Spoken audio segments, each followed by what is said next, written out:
¿Sabías que el día en que murió Jesucristo en realidad no era lo que hoy llamamos Pascua?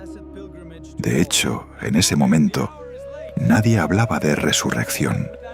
Nadie celebraba una tumba vacía. Nadie imaginaba lo que estaba por venir. Lo que realmente estaba ocurriendo era algo muy distinto. Una ciudad abarrotada, un ritual antiguo y una tensión tan densa que parecía que el aire mismo iba a romperse. Porque ese día, Jerusalén no estaba celebrando la Pascua cristiana, estaba celebrando otra cosa. Una de las festividades más importantes de toda su historia, la Pascua judía.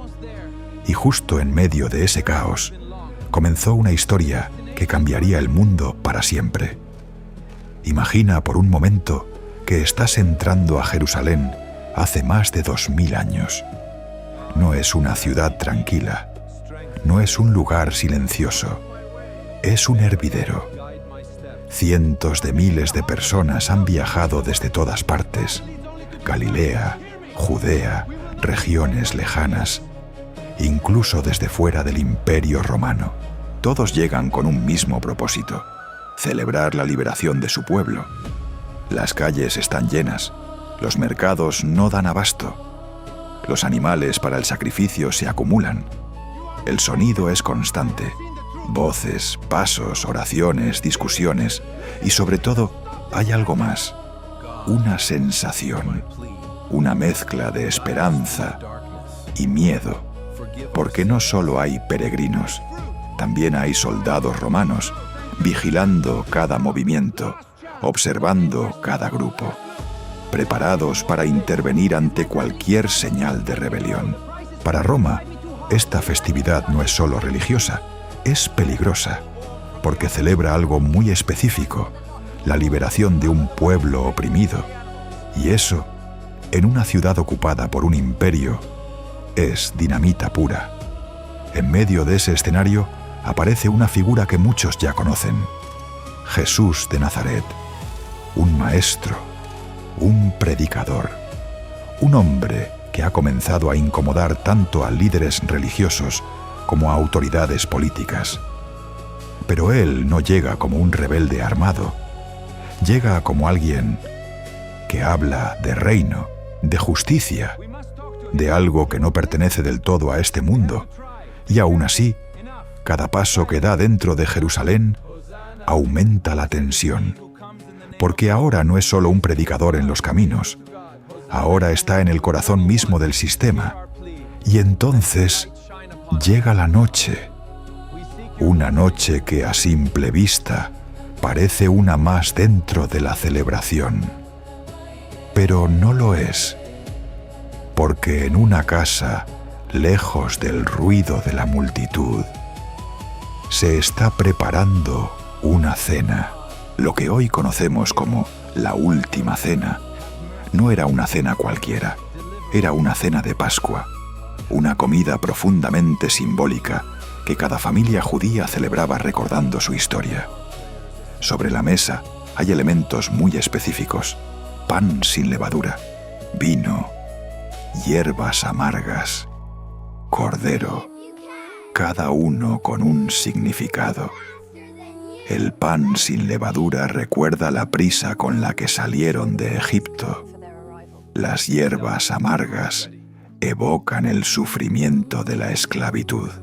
El cordero representa el sacrificio que salvó a sus antepasados. Todo en esa mesa habla de memoria, de identidad, de supervivencia. Pero esa noche algo cambia, algo que nadie en esa sala esperaba. Jesús toma el pan, lo parte y dice palabras que rompen completamente con la tradición. No es solo pan, es mi cuerpo. Luego toma el vino y hace lo mismo. No es solo vino, es mi sangre. En ese instante, la Pascua deja de ser solo un recuerdo del pasado y se convierte en algo nuevo, algo vivo, algo presente. Los discípulos no lo entienden del todo. ¿Cómo podrían? Ellos creen que están celebrando una tradición, pero en realidad están participando en el inicio de algo completamente distinto. Algo que siglos después será conocido como la Eucaristía. Y mientras esa cena ocurre, en otra parte de la ciudad, el sistema ya está en movimiento. Los líderes religiosos no pueden ignorarlo más. Jesús no es solo un problema teológico, es un riesgo, porque en una ciudad llena de peregrinos, cualquier chispa puede provocar un incendio, y entonces deciden actuar. Lo que sigue no es un juicio justo, es un proceso rápido, tenso, lleno de irregularidades, de noche, con prisa, porque necesitan resolver esto antes de que la multitud reaccione.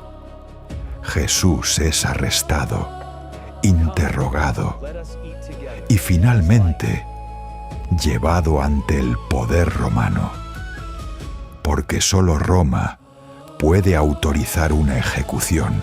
Aquí es donde la historia se vuelve aún más compleja, porque lo que para los líderes religiosos es blasfemia, para Roma debe convertirse en otra cosa, en una amenaza política, en alguien que podría proclamarse rey, y eso es suficiente. Mientras tanto, Jerusalén sigue su ritmo. La gente sigue preparando la celebración. Las familias siguen reuniéndose. Nadie imagina completamente lo que está ocurriendo en paralelo. Y aquí es donde sucede algo que, si lo entiendes bien, cambia por completo la forma de ver esta historia. Porque el momento de la ejecución de Jesús no es aleatorio, no ocurre en cualquier día. Ocurre justo cuando en el templo se están sacrificando los corderos de Pascua. Miles de ellos, uno tras otro, siguiendo un ritual que lleva generaciones.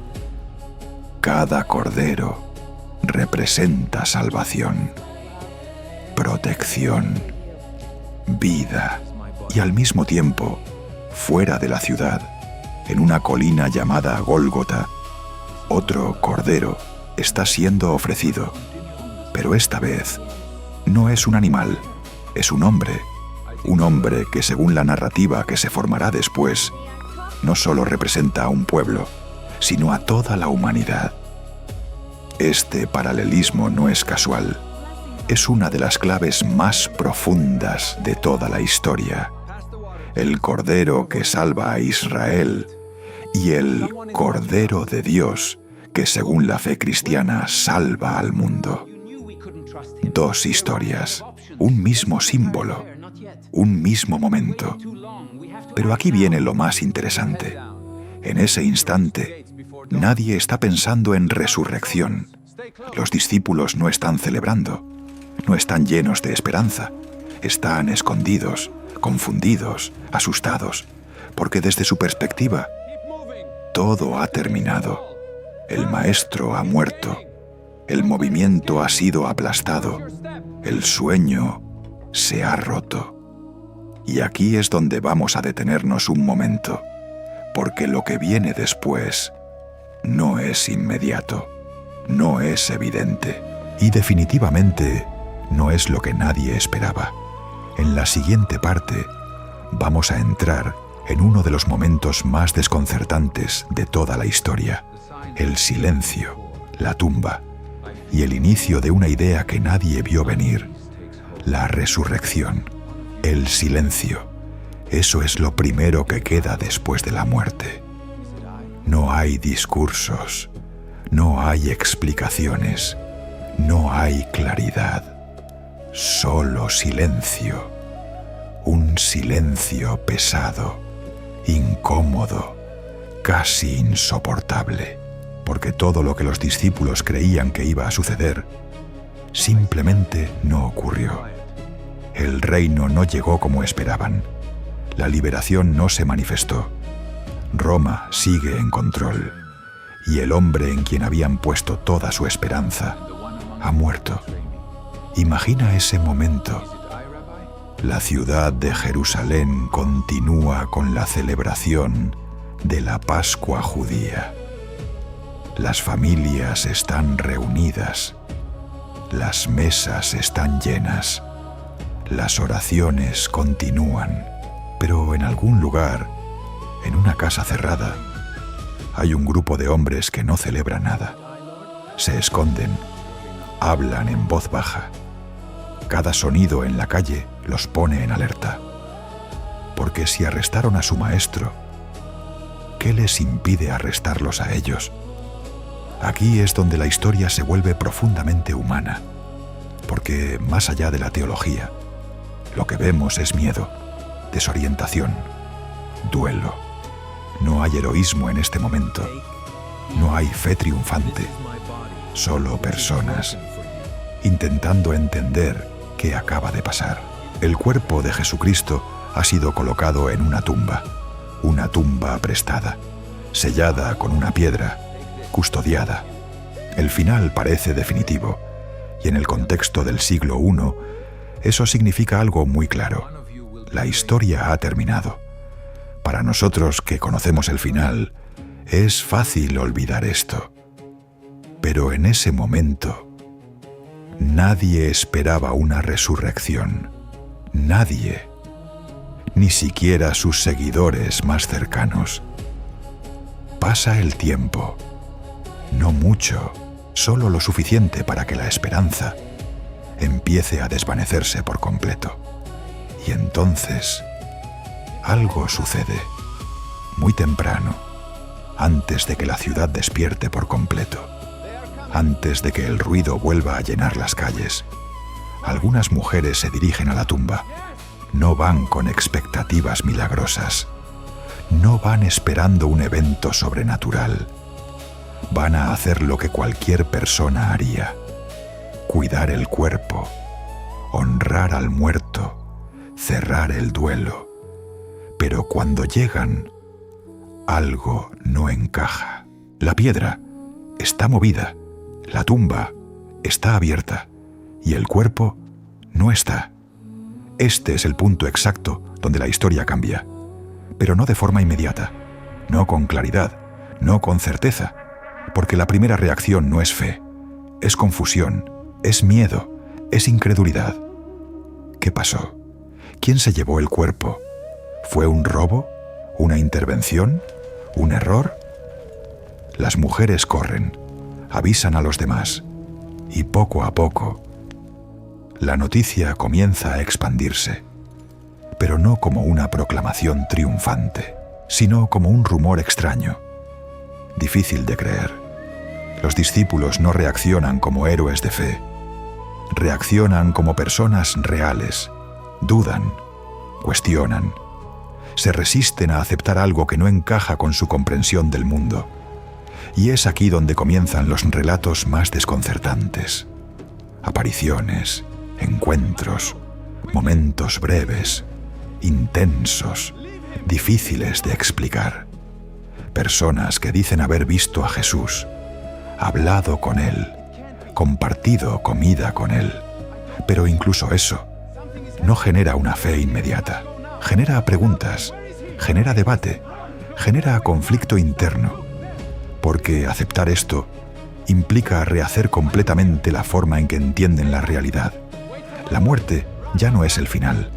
El sacrificio ya no es derrota. El fracaso no es el final de la historia. Y poco a poco, muy lentamente, algo comienza a formarse. No es una celebración aún, no es una fiesta. Es una convicción que nace en medio de la duda. Jesús vive. Esa frase, que hoy parece tan central, en ese momento era radical, difícil, casi imposible de aceptar. Y sin embargo, esa idea comienza a tomar fuerza, se comparte, se repite, se defiende y con el tiempo se transforma en algo más. Aquí es donde ocurre uno de los cambios más importantes de toda la historia. Porque lo que comenzó como una experiencia confusa se convierte en una creencia. Y esa creencia en una tradición. La comunidad empieza a reunirse, a recordar, a reinterpretar lo que ocurrió. La muerte ya no se ve como una tragedia sin sentido. Se ve como parte de un plan. El sacrificio ya no es derrota, se convierte en redención. Y la tumba vacía deja de ser un misterio y se convierte en un símbolo. Es en este proceso, no en el momento exacto de los hechos, donde nace lo que hoy conocemos como la Pascua cristiana.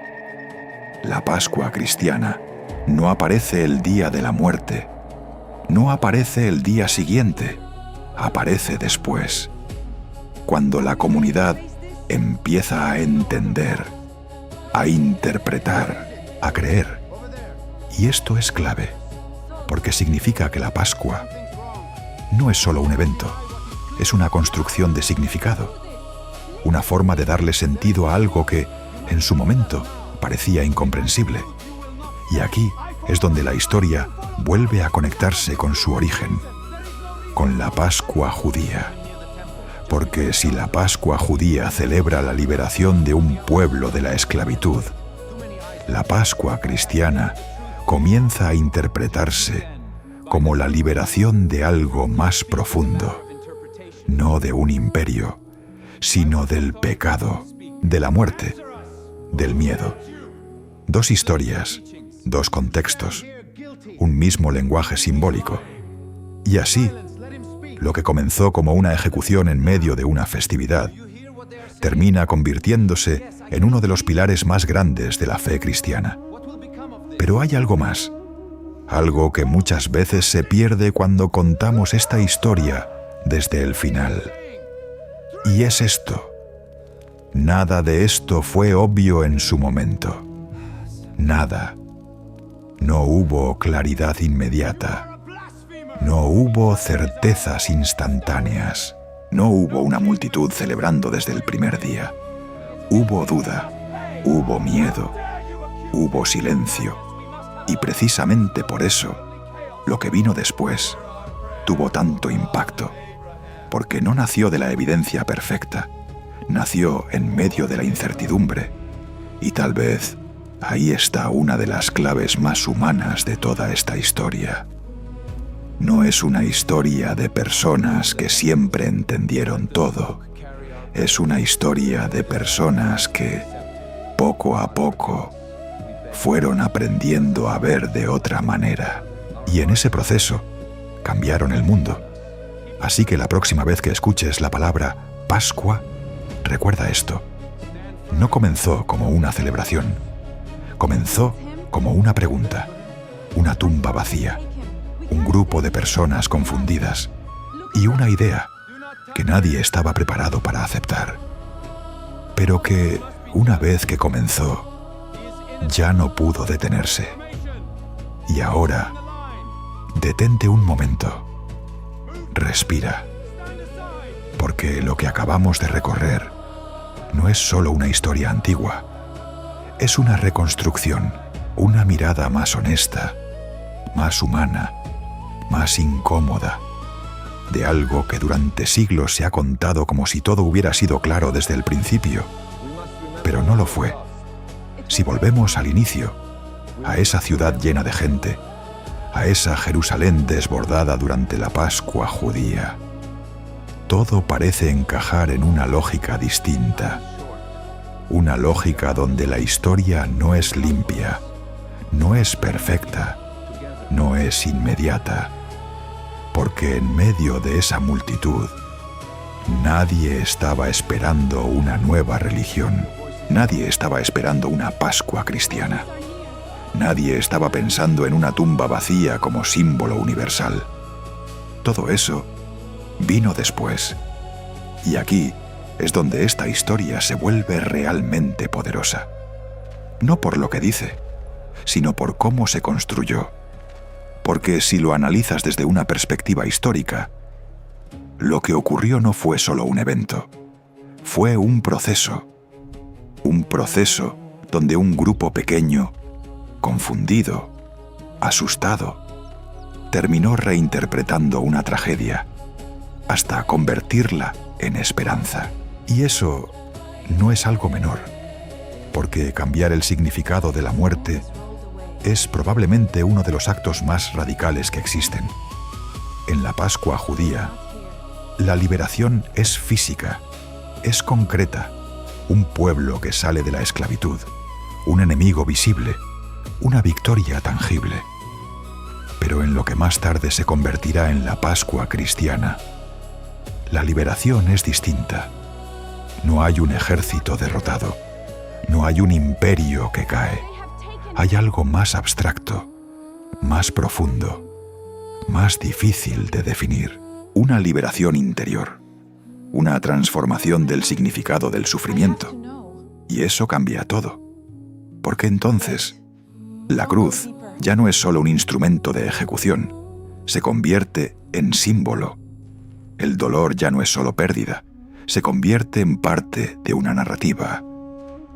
Y la muerte deja de ser el final absoluto. Esto no significa que el dolor desaparezca. No significa que el miedo no exista. Significa que se le da un nuevo marco. Y eso es lo que hace que esta historia haya perdurado tanto tiempo. Pero aquí viene una pregunta incómoda. Una pregunta que casi nunca se plantea directamente. ¿Por qué esta historia y no otra? Porque en ese mismo contexto histórico hubo muchos predicadores, muchos movimientos, muchas ejecuciones. Y sin embargo, la de Jesucristo fue diferente.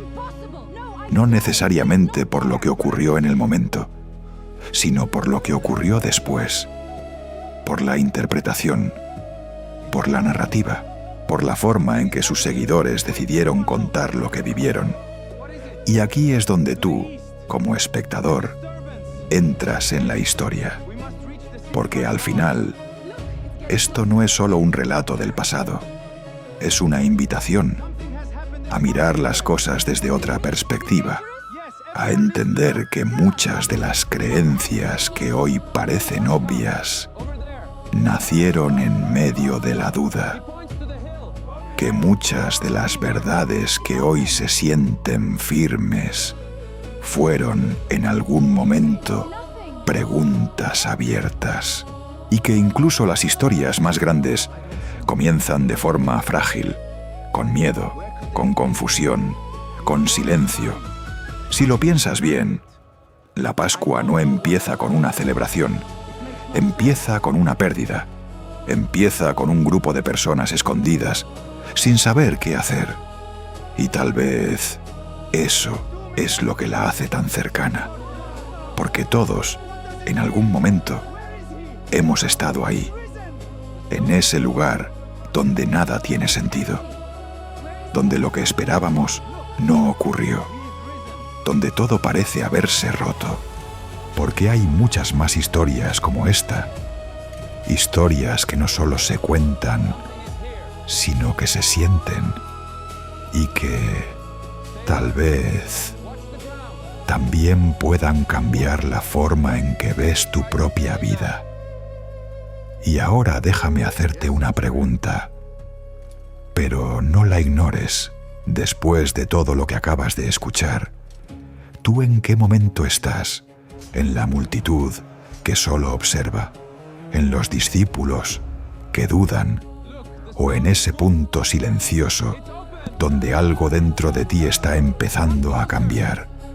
Si este video te hizo ver la historia de Jesucristo de una forma diferente, si te hizo cuestionar, pensar o incluso sentir algo que no esperabas, entonces no te vayas todavía, porque este canal no es solo para contar historias, es para revelar lo que hay detrás de ellas, lo que casi nadie explica, lo que cambia tu forma de ver todo.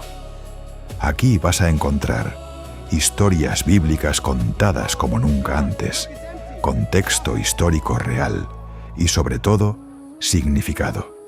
Así que si quieres seguir explorando este tipo de contenido, haz algo muy simple ahora mismo. Suscríbete, pero no como un clic automático. Hazlo como una decisión, porque cada video que viene no solo te va a informar, te va a confrontar, te va a hacer pensar y tal vez te va a cambiar un poco por dentro. Y antes de que te vayas, déjame leerte. Escríbeme en los comentarios. ¿Qué parte de esta historia te impactó más? ¿El silencio, la cruz o la tumba vacía? Voy a estar leyendo cada comentario, porque este canal no es solo mío, es de todos los que están buscando entender algo más profundo. Nos vemos en el siguiente video. Pero esta vez vas a verlo con otros ojos.